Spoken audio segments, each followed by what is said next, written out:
It's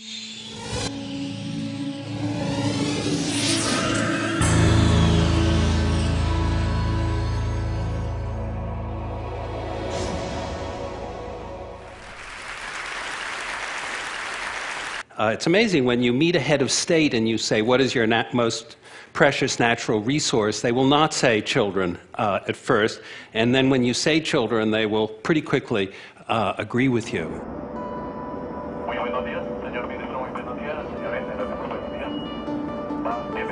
Well, we're traveling today with the Minister of Defense of Colombia, the head of the Army, and the head of the police. And we're dropping off 650 laptops today to children who have no television, no telephone, and have been in a community cut off from the rest of the world for the past 40 years.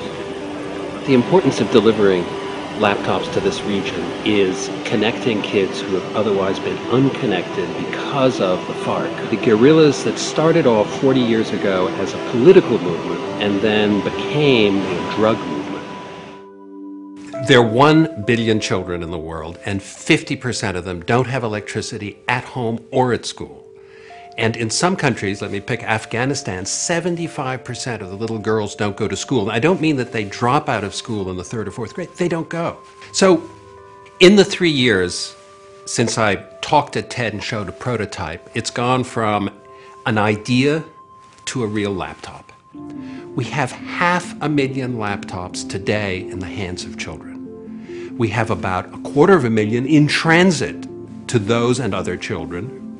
And then there are another 250,000 and more that are being ordered at this moment. So in rough numbers, there are 1 million laptops. That's smaller than I predicted. I predicted 3 to 10 million, but it is still a very large number.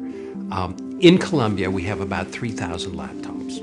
It's the Minister of Defense with whom we're working, not the Minister of Education, because it is seen as a strategic defense issue in the sense of liberating these zones that had been completely closed off, in which the people who had been causing, if you will, 40 years worth of bombings and kidnappings and assassinations lived. And suddenly, the kids have connected laptops. They've leapfrogged. The change is absolutely monumental because it's not just opening it up, but it's opening it up to the rest of the world. So yes, they're building roads. Yes, they're putting in telephone. Yes, there'll be television.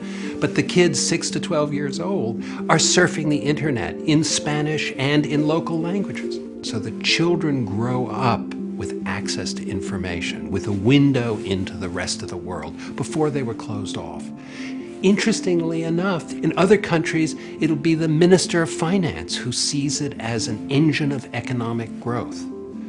And that engine is going to see the results in 20 years. It's not going to happen, in 1 year, but it's an important, deeply economic and cultural change that happens through children. 31 countries in total are involved.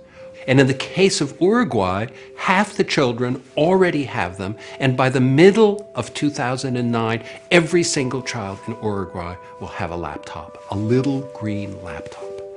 Now, what are some of the results? Some of the results that go across every single country include teachers saying they have never loved teaching so much. And reading comprehension, measured by third parties, not by us, skyrockets. Probably the most important thing we see is children teaching parents. They own the laptops, they take them home, and so when I met with 3 children from the schools who had traveled all day to come to Bogota, one of the 3 children brought her mother. And the reason she brought her mother is that this 6-year-old child had been teaching her mother how to read and write. Her mother had not gone to primary school. And this is such an inversion and such a wonderful example of children being the agents of change. So now, in closing, people say, now why laptops? Laptops are a luxury. It's like giving them iPods. No. The reason you want laptops is that the word is education, not laptop. This is an education project, not a laptop project. They need to learn learning. And then just think, they can have, let's say, 100 books. And in a village, you have 100 laptops, each with a different set of 100 books. And so that village suddenly has 10,000 books. You and I didn't have 10,000 books when we went to primary school. Sometimes school is under a tree, or in many cases, the teacher has only a 5th grade education. So you need a collaborative model of learning, not just building more schools and training more teachers, which you have to do anyway. So we're once again doing Give One, Get One. Last year, we ran a Give One, Get One program, and it generated over 100,000 laptops that we were then able to give free. And by being a $0 laptop, we can go to countries that can't afford it at all. And that's what we did. We went to Haiti, we went to Rwanda, Afghanistan, Ethiopia, Mongolia, places that are not markets, seeding it with the principles of saturation, connectivity, low wages, etc. And then we can actually roll out large numbers. So think of it this way. Think of it as inoculating children against ignorance. And think of the laptop as a vaccine. You don't vaccinate a few children, you vaccinate all the children in an area.